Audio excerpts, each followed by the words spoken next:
छोटा सा गांव था रामपुर। वहीं रहता था एक गरीब किसान रामू। सादा जीवन, फटे पुराने कपड़े, लेकिन दिल बड़ा था।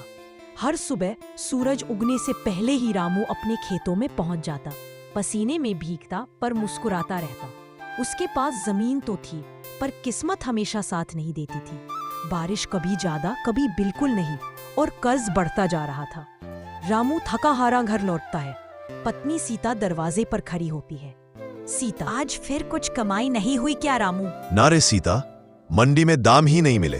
2 दिन का अनाज उधार ही लाया हूँ। सीता की आंखों में आंसू आ जाते हैं। कोई बात नहीं जी, भगवान सब देख रहा है। पास में बैठा उनका बेटा गोपी बोलता है, पापा, कल स्कूल में टीचर ने कहा था कि जिसने ट्यूशन की फीस नहीं दी वो मत आना। रामू का चेहरा झुक जाता है। वो चुपचाप गोपी के सिर पर हाथ रखता है। तू पढ़ लिख जा बेटा, मेरी तरह खेतों में मत उलझना। दोपहर में रामू गांव की चाय की दुकान पर बैठा था। वहीं पर चाय वाला मंगू लॉटरी टिकट बेच रहा था। अरे भाई लोगों, सिर्फ 10 रुपए का टिकट, कौन जाने किसकी किस्मत खुल जाए। मंगू, ये लॉटरी अमीरों का खेल है, मेरे जैसे गरीब के लिए नहीं। मंगू हंसते हुए बोला, कभी कभी भगवान भी गरीबों पर रहम कर देता है रामू, ले ले, मजे के लिए ही सही। रामू ने जेब टटोली। बस 10 रुपए बचे थे। थोड़ा सोचा, फिर बोला, चल किस्मत आजमा लेते हैं, भगवान चाहे तो क्या नहीं हो सकता। वो टिकट लेकर अपनी जेब में रख लेता है। 3 दिन बाद गांव में हलचल मची थी। लॉटरी का रिजल्ट आ गया।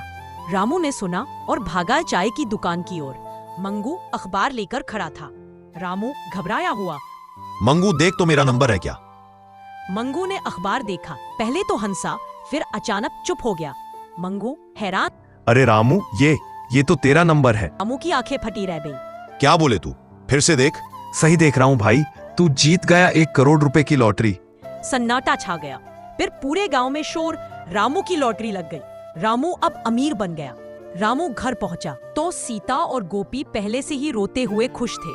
सीता आंखों में आंसू, सच में जीते हो ना रामू? हाँ सीता, भगवान ने हमारी सुन ली। गांव वाले भी आए।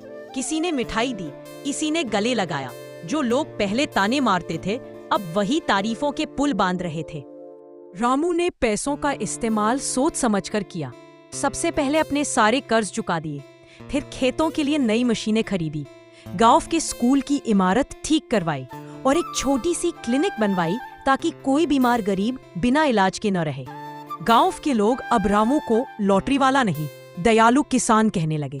रामू मुस्कुराते हुए कैमरे की ओर, पैसे से आराम तो खरीदा जा सकता है, पर सुकून नहीं। सुकून मेहनत से मिलता है, और दुआओं से भी। लॉटरी से नहीं, लोगों के दिल जीतने से जिंदगी बनती है। अगर आपको रामू की कहानी पसंद आई हो तो लाइक, शेयर और सब्सक्राइब जरूर करें, क्योंकि कौन जानता है, अगली किस्मत की लॉटरी शायद आपकी हो।